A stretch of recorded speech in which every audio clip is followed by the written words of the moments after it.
सबसे पहले डालते हैं नजर आज के मुख्य समाचारों पर। राजकीय एनपीएस कॉलेज में महात्मा गांधी सभागार तथा कैंटीन सहित 9 परियोजनाओं का हुआ उद्घाटन। मां की ममता, बेटी की दोनों किडनी डैमेज, मां दोनों किडनी देने को तैयार। बारसठ हनुमानगढ़ की चुनाव, मनजिंदर सिंह लेखा बने अध्यक्ष, 44 मतों से हुई विजय। नए कृषि कानूनों के विरोध में रिलायंस स्मार्ट स्टोर के बाहर धरना दूसरे दिन भी रहा जारी। अब खबरें विस्तार से। बारसठ हनुमानगढ़ की चुनाव मंगलवार को संपन्न हुई। चुनावी प्रक्रिया के बाद मतगणना का कार्य हुआ, जिसमें अध्यक्ष पद पर पूर्व अध्यक्ष जितेंद्र सारस्वत को शिकस्त देते हुए मनजिंदर सिंह लेखा 44 वोटों से जीत हासिल की। वहीं उपाध्यक्ष पद पर राजकुमार बागड़ी विजयी हुए और सचिव पद पर आत्मा भालू ने जीत हासिल की।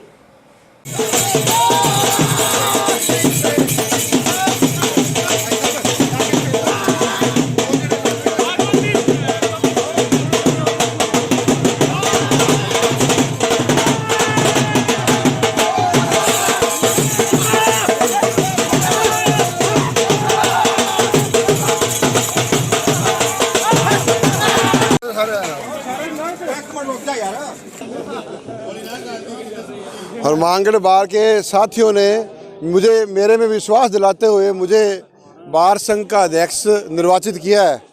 मैं सभी साथियों को ये विश्वास दिलाना चाहता हूँ कि मैं सभी साथियों के हित में और बार के सभी सदस्यों के आत्मसम्मान और हमारे जो बार के समस्त कार्यों की प्रगति के लिए कार्य करूँगा और हमारे जहाँ जो भी आवश्यकता होगी उसके लिए हम भरकस प्रयास करेंगे। और सभी साथियों का और हमारी जो नई कार्यकारिणी है, हमारे उपाध्यक्ष जी राजकुमार बागड़ी जी और भादू जी और कैशियर साहब हैं, यादवेंद्र जी सैखो साहब और पुस्तकालय अध्यक्ष साहब नरेश जी, हम सब मिलकर और सब हमारे गुरुजन हैं, जो वरिष्ठ हमारे जो अधिवक्ता साथी हैं, उनकी परामर्श लेकर हम काम करेंगे और सब साथियों के हित में काम करेंगे।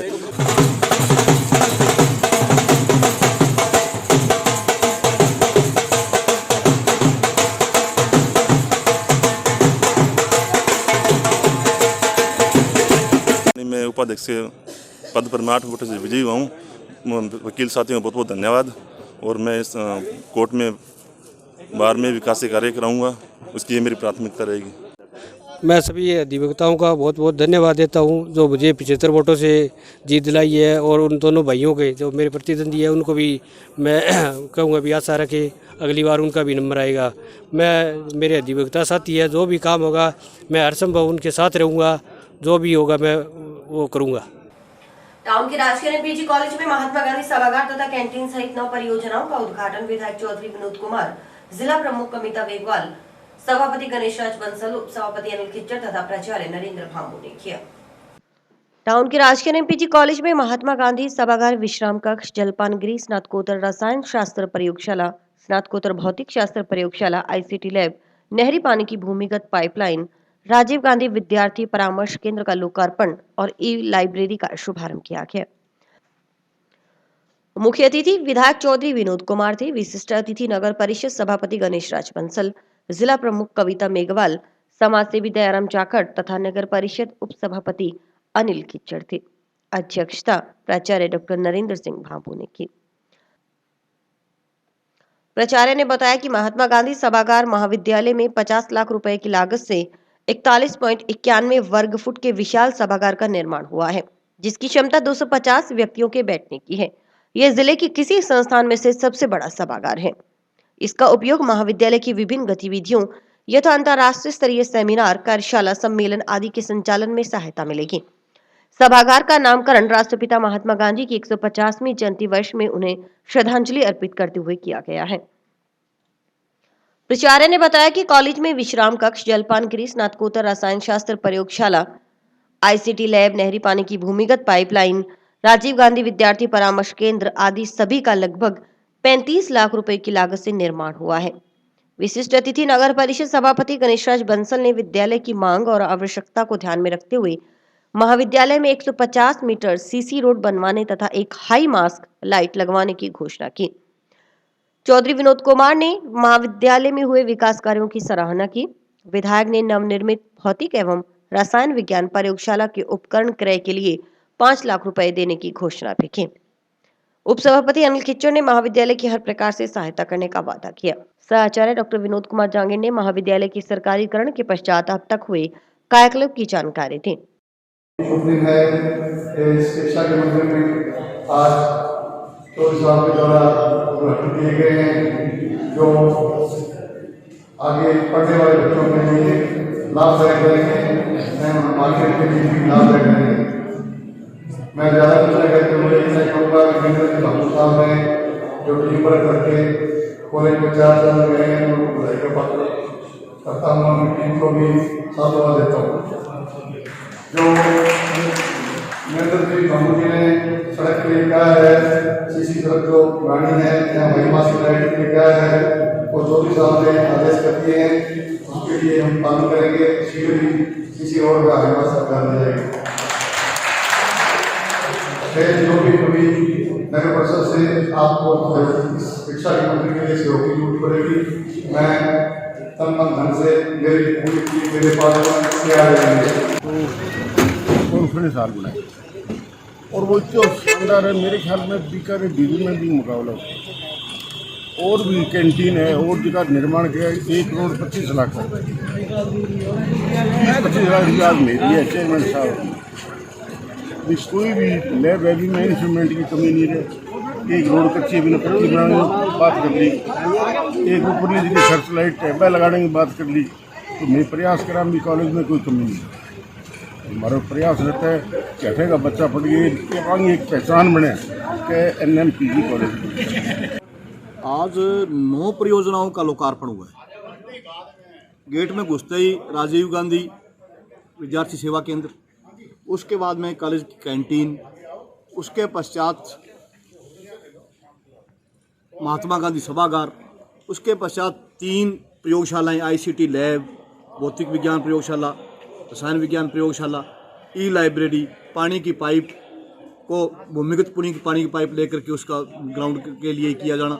आज महाविद्यालय के ऐतिहासिक दिन है जिसमें 9 परियोजनाओं का एक साथ शुरुआत चौधरी विनोद कुमार जी विधायक महोदय के द्वारा किया गया। लगभग 1 करोड़ से ऊपर की लागत से ये निर्माण कार्य हुए हैं सभी। और आगे जो अब हमारे पास सभापति महोदय ने, नगर सभापति ने ये बात की है कि हम ये नगर परिषद से 10 लाख की ये सड़क बनवा देंगे। विधायक महोदय ने ये कहा कि 5 लाख रुपए से हम आपको इक्विपमेंट्स, जो हमने प्रयोगशालाएं तो बना दी हैं MSc केमिस्ट्री की और MSc फिजिक्स की, तो अभी MSc फिजिक्स और केमिस्ट्री नहीं खुली है हमारे पास, उनकी प्रयोगशालाएं बना के उनका उद्घाटन हुआ है। उनके प्रयोगशाला के इक्विपमेंट्स के लिए, ये उपकरण खरीदने के लिए वो 5 लाख रुपये वो भी दे रहे हैं। नए कृषि कानूनों के विरोध में विभिन्न संगठनों से जुड़े किसान आंदोलन के समर्थकों की ओर से रिलायंस स्मार्ट स्टोर के बाहर चल रहा धरना मंगलवार को दूसरे दिन भी जारी रहा। सुरक्षा की दृष्टि से मौके पर पुलिस बल तैनात रहा। वक्ताओं ने कहा कि मोदी सरकार अंबानी और अडानी को फायदा पहुंचाने के लिए 3 कानून लागू किए हैं जो कि लागू नहीं होने दिए जाएंगे। उन्होंने कहा कि जब तक केंद्र सरकार इन 3 कानूनों को वापस नहीं लेती तब तक धरना जारी रहेगा। Boycott Reliance, boycott Reliance, boycott Ambani, boycott Ambani. 3 काले कानून वापस लो, वापस लो, वापस लो। मोदी सरकार हाय हाय, हाय हाय, हाय हाय। मोदी सरकार मुर्दाबाद, मुर्दाबाद, मुर्दाबाद। वाहिगुरू जी का खालसा, वाहिगुरू जी की फतेह। देखो ਅੱਜ ਸਾਡਾ ਇੱਥੇ ਦੂਸਰਾ ਦਿਨ ਹੈ। ਅਸੀਂ ਰਿਲਾਇੰਸ ਦੇ ਆਪਦਾ ਧਰਨਾ ਦੇ ਰੱਖਿਆ ਹੈ। ਸਾਡਾ ਮਕਸਦ ਹੈ ਰਿਲਾਇੰਸ ਨੂੰ ਬੋਇਕੋਟ ਕਰੋ।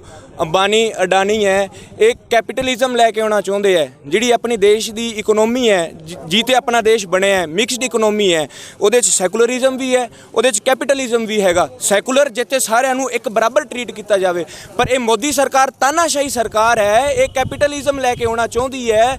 ਇਹ ਆਪਦਾ ਰੋਬ ਜਮਾਉਣਾ ਚਾਹੁੰਦੇ ਹੈ। ਸਾਨੂੰ ਸਾਰਿਆਂ ਨੂੰ, ਕਿਸਾਨਾਂ ਨੂੰ ਦਬਾਉਣਾ ਚਾਹੁੰਦੇ ਹੈ। ਅੱਜ ਦੇ ਟਾਈਮ ਇਹ ਸੈਕੰਡਰੀ ਤੇ ਥਰਡਲੀ ਜਿਹੜਾ 3 ਸੈਕਟਰ ਹੈ, ਦੋਵਾਂ ਤੇ ਇਹਨਾਂ ਨੇ ਆਪਦਾ ਕਬਜ਼ਾ ਜਮਾ ਲਿਆ ਸੀਗਾ। ਹੁਣ ਜਿਹੜਾ ਇੱਕ ਪ੍ਰਾਇਮਰੀ ਸੈਕਟਰ ਰਹਿ ਗਿਆ ਸੀ, ਜਿਹੜਾ ਖੇਤੀ ਹੈ, ਸਿਰਫ ਉਹ ਰਹਿ ਗਿਆ ਸੀ। ਹੁਣ ਇਹ ਕਾਲੇ ਕਾਨੂੰਨ ਜਿਹੜੀ ਮੋਦੀ ਸਰਕਾਰ ਨੇ ਬਣਾਏ ਹੈ, ਅੱਜ ਇਹ ਪ੍ਰਾਇਮਰੀ ਸੈਕਟਰ 'ਚ ਵੀ ਆ ਗਏ। ਹੁਣ ਤੋਂ ਕੀ ਹੋਊਗਾ?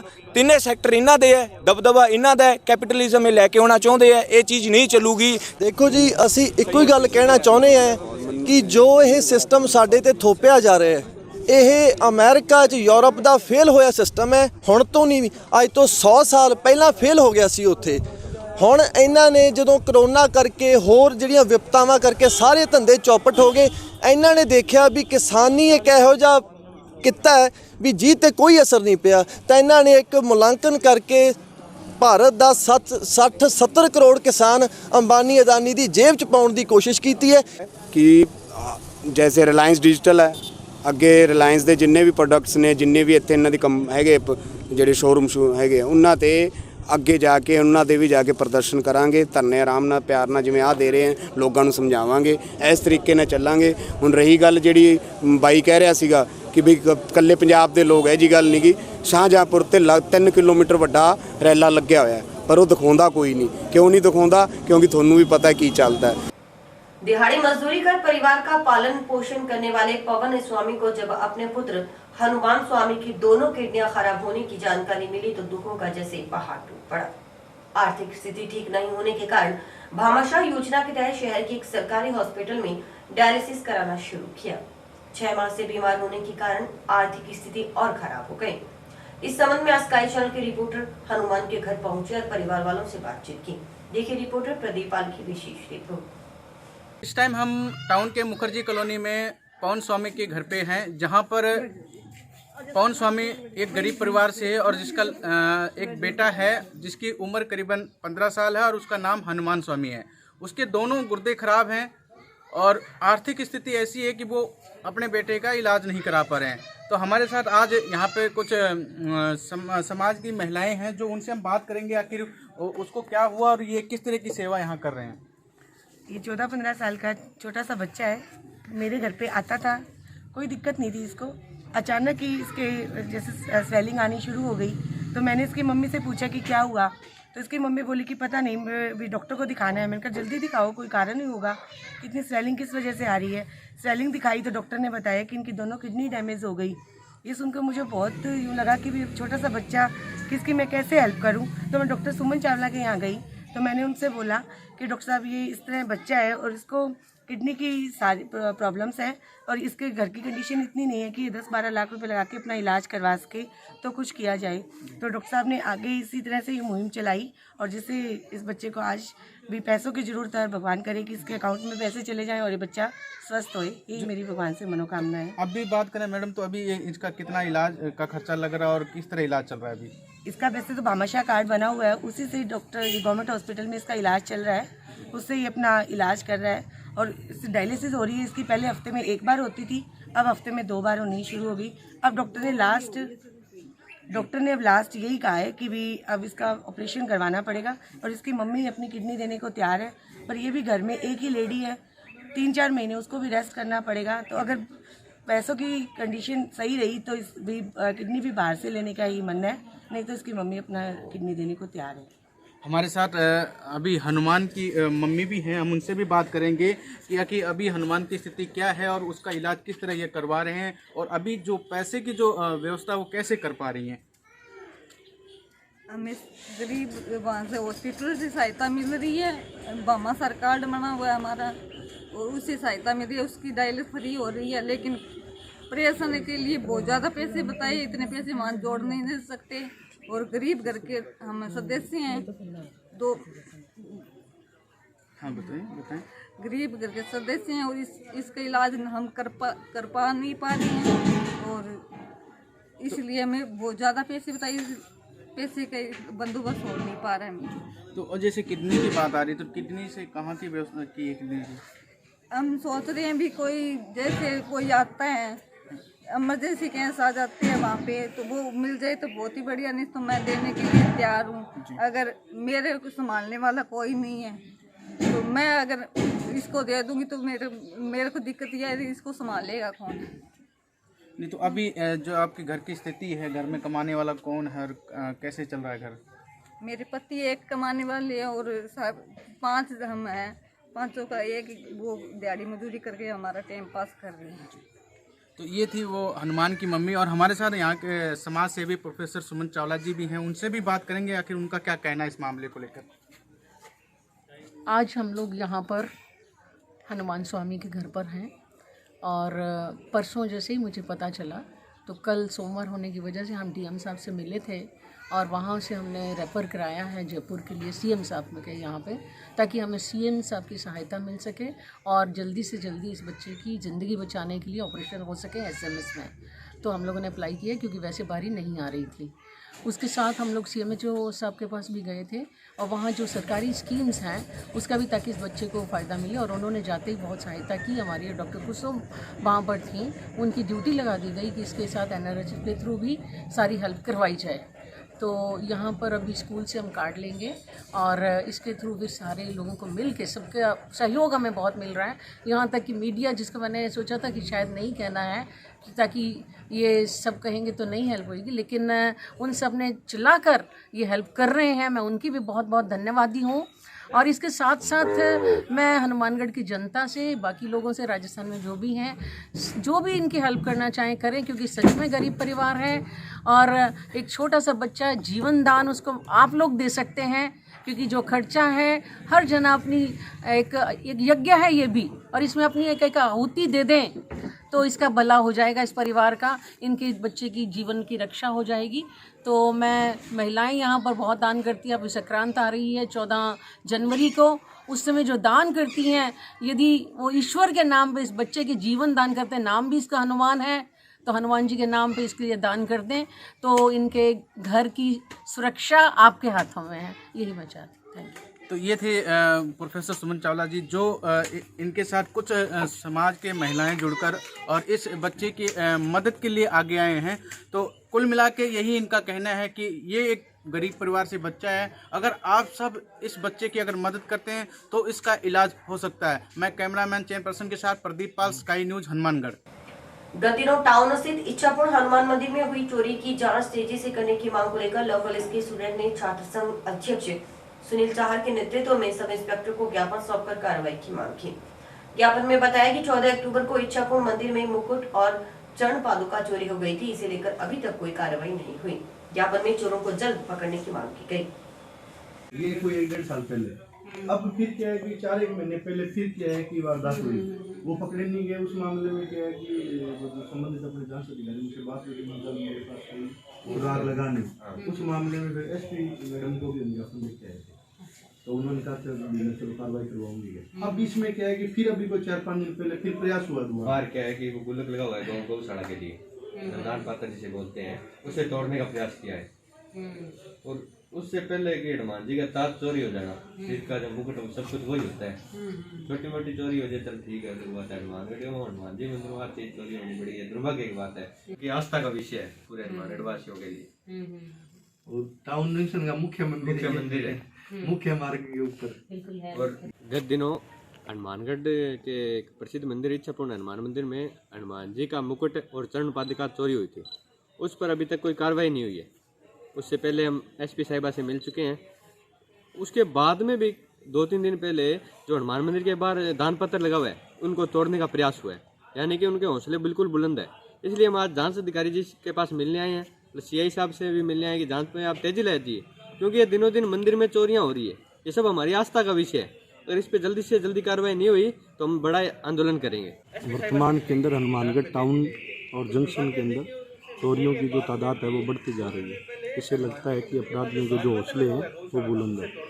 अभी हम सीआई साहब को ज्ञापन देने आए हुए थे। विषय है टाउन जंक्शन रोड पर स्थित इच्छापुर मंदिर में चोरी का प्रयास दोबारा होना। पहले 2 बार चोरी हो चुकी है। प्रथम बार में अपराधी पकड़े गए पुलिस की मुस्तैदी के कारण, लेकिन दूसरी बार वाले अपराधी अभी उस महीने को 4 से 5 महीने की समय हो चुका है, वो अपराधी अभी तक पकड़ में नहीं आए। और अभी 4-5 दिन पहले फिर दोबारा क्या है, वहाँ लगे दान पात्र को तोड़ने का प्रयास हुआ है। तो हमारी पुलिस प्रशासन से मांग है कि वर्तमान के अंदर जो नफरी है, जो गश्त है, वो कम लग रही है, उसको बढ़ाया जाए, ताकि किसी न किसी प्रकार से इस प्रकार की चोरी की वारदातें उन पर लगाम लगाई जा सके। सर्दी बढ़ने के कारण क्या चोरों के हौसले बुलंद हो जाते हैं, क्योंकि धुंध के मौसम के अंदर, सर्दी के अंदर आम पब्लिक का बाहर निकलना कम होता है, इसलिए चोरों के हौसले बुलंद हो जाते हैं। उस पर रोक लगाने के लिए एकमात्र साधन है कि सरकार प्रशासन अपनी गश्त बढ़ाई। हनुमान जी मंदिर में आज से करीब 2 महीने पहले चोरी हुई थी। किसी अज्ञात व्यक्ति के खिलाफ मुकदमा दर्ज अश्विनी कुमार पुजारी ने करवाया था, जिसमें हमने थाना स्तर पर एक टीम गठित की आसपास के रहने वाले पीछे खेती करने वाले लोगों से बुलाकर पूछताछ की, जो पूर्व में चोरी वांछित लोगों से बुलाकर पूछताछ की, लेकिन कोई सबूत नहीं मिला। इसीलिए उसके अब तक कोई चोर का पता नहीं चला है। प्रयास है, ले रहे हैं, बरामदी से गिरफ्तार हो जाएगा। हो सकता है आजकल पूरे शहर में नशेड़ी प्रवृत्ति के लोग हैं, छोटी छोटी वारदात नशा पूर्ति के लिए कर लेते हैं। वो जरूरी नहीं है कि जो पहले वाले जिस आदमी ने चोरी की हो उसी ने दोबारा की हो। पुलिस की गश्त बढ़ा दी गई है, पहले से आदमी ज़्यादा लगा रही रात्रि को। सर्दी की वजह से लोग अंदर सो जाते हैं, चोरों को ज़्यादा मौका मिल जाता है। पुलिस पर गिरफ्तारी का प्रयास कर रही है। जंक्शन पुलिस ने महिला से मोबाइल फोन छीनने के आरोपी फिरोज खान उर्फ फौजिया पुत्र यूनुस अली को गिरफ्तार किया है। पुलिस जानकारी के अनुसार आरोपी टीबी पुलिस थाना क्षेत्र के गांव पीर कामड़िया के वार्ड 4 का रहने वाला है। जांच अधिकारी एएसआई गुरबचन सिंह के नेतृत्व में पुलिस टीम ने आरोपी को गिरफ्तार कर लिया। घटना में प्रयुक्त मोटरसाइकिल व छीना हुआ मोबाइल फोन भी पुलिस ने बरामद किया है। घटना 26 मई की है। थाना प्रभारी नरेश गैरा ने बताया कि हाउसिंग बोर्ड कॉलोनी के पास स्थित शिव कुटिया के नजदीक पैदल जा रही महिला से मोबाइल फोन छीना गया था।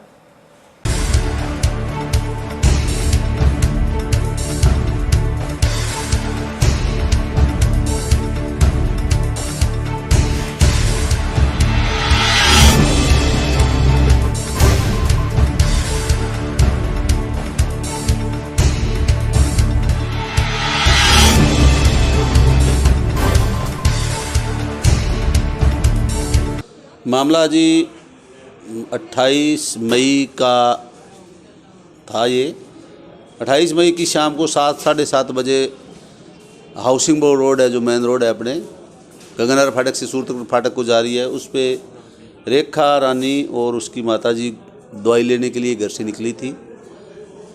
जैसे वो हाउसिंग बोर्ड रोड पे आई तो उनके पीछे से 2 लड़के मोटरसाइकिल पे आए और उनकी बात करते हुए कि हाथ से मोबाइल उनका छीन के और फरार हो गए थे। इस पे उन्होंने थाने पे मुकदमा नंबर 261/20 दर्ज करवाया था और मेरे नाम उसकी तफ्तीश हुई थी। दौरान तफ्तीश हमने अभय कमांड सेंटर और कॉल लेटर और अन्य मुलजिमों से उसकी तलाश के प्रयास किए। अब कल है जो नाकाबंदी थी अपनी, उस पे वो लड़के आए, उनको हमने रोक के पूछा और उनके देखा तो हाथ में फ़ोन के बारे में पता चला, वो वही मोबाइल था जो उन्होंने बताया। उससे हमने और गहन पूछताछ की तो उन्होंने वो जुर्म स्वीकार कर लिया। उनको थाने पे लाके और तफ्तीश पूछताछ की गई तो उन्होंने अपना अपराध स्वीकार कर लिया है। तो इस पर उनको मुकदमा नंबर 261 में गिरफ्तार कर लिया गया। अब दूसरा मुलजिम उसके साथ जो था उसके बारे में उससे पूछताछ हो रही है। जैसी सूरत होगी आगे कार्रवाई करी जाएगी। जंक्शन पुलिस ने सब्जी मंडी में दुकानदार पर हमला करने वाले 2 आरोपियों को मंगलवार को गिरफ्तार कर लिया। पुलिस जानकारी के अनुसार मनोज उर्फ सन्नाटा पुत्र किशन लाल व पंकज पुत्र सुरेश कुमार निवासी वार्ड 10 गांधीनगर को गिरफ्तार किया है। बताया जा रहा है कि 6 दिसंबर को सब्जी मंडी स्थित दुकान में घुसकर आरोपियों ने मारपीट की थी। इस संबंध में बिशनदास निवासी सुरेशिया ने मामला दर्ज कराया था। मामले के अनुसार रुपए नहीं देने पर बिशनदास के बेटे सोहनलाल व कन्हैयालाल के साथ मारपीट की गई थी। मामले की जांच एएसआई भूप सिंह कर रहे हैं। ये जानकारी थाना प्रभारी नरेश गैरा ने दी।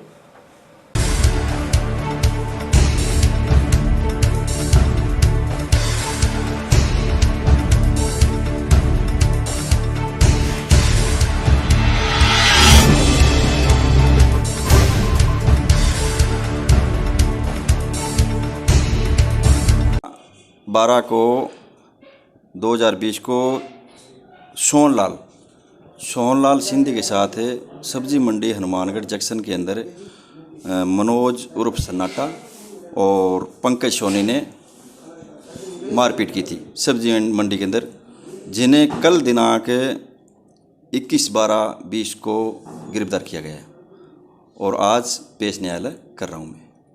किस लिए मारपीट की थी? इनका कोई पैसे इन्होंने मांगे थे पहले, कोई जाके उसने पैसे वैसे देने में से मना कर दिया। शराब पीने के लिए इन्होंने पैसे मांगे थे, कभी हमें पैसे दे, उसने मना। हाँ, इनका पहले भी है कुछ, पहले भी इन्होंने थोड़ी बहुत कुछ वारदातें की, 1-2 मुकदमा है इनके खिलाफ। पूर्व उप सभापति व पार्षद नगीनाबाई ने कोरोना महामारी से बचाव के लिए मंगलवार को जंक्शन के वार्ड 15 में मास्क वितरित किए। इस मौके पर मोहल्लों व आंगनबाड़ी के बच्चे तथा बुजुर्गों को मास्क बांटे गए। पार्षद नगीनाबाई ने वार्ड वासियों को जागृत करते हुए बताया कि जब तक वैक्सीन नहीं आ जाती तब तक मास्क को ही वैक्सीन समझा जाना चाहिए। उन्होंने कहा कि कोविड-19 के संक्रमण से बचाव की दृष्टि से मास्क अत्यंत कारगर है। यही नहीं, अन्य तरह के संक्रमणों से भी मास्क सीधी सुरक्षा कवच बतौर करता है। इसलिए मास्क लगाए बिना घर से निकलना समझदारी नहीं। जो लोग मास्क नहीं लगाते उनको मास्क का उपहार देने से बेहतर शुभकामना इन दिनों कुछ हो नहीं सकते।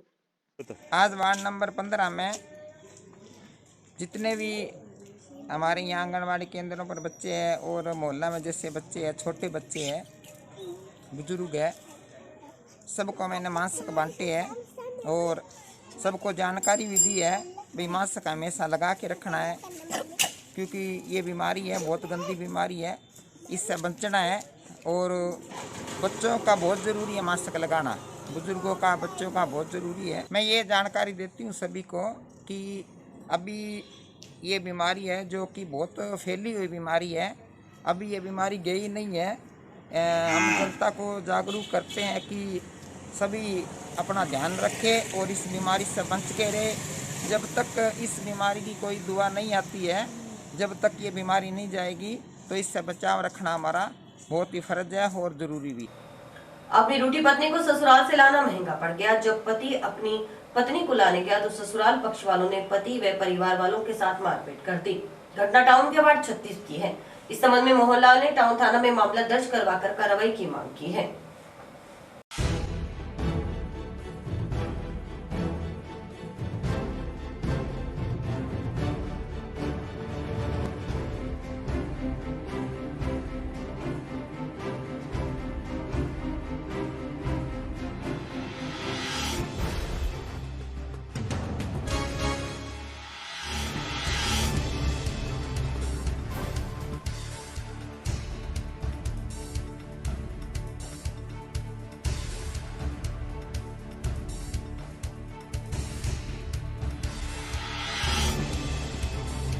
हमारे मोहल्ले के अंदर मेरा भाई था, मेरे भाई के मारने लग गए तो मैं छुड़ाने गया, मुझे भी सारे मिल के मारा। 20 जने थे वो, हम सिर्फ 2 ही भाई थे। बहुत मारा, मम्मी को भी मारी, मेरे को भी मारा, बहुत बुरी तरह तक मारा। जैसे कि लड़ाई हो गई थी, मेरी भाभी थी तो वो रूठ के चली गई थी, तो मेरी भाई लेने गया तो उधर घर पे आ गया, उनसे बोल चाल के तो घर पे आके हमको सारों को मार के चले गए। हम पुलिस वाले से ये चाहते हैं कि हमको इंसाफ चाहिए। और इसी के साथ समाचार समाप्त हुए। रोजाना देखते रहिए समाचार। नमस्कार।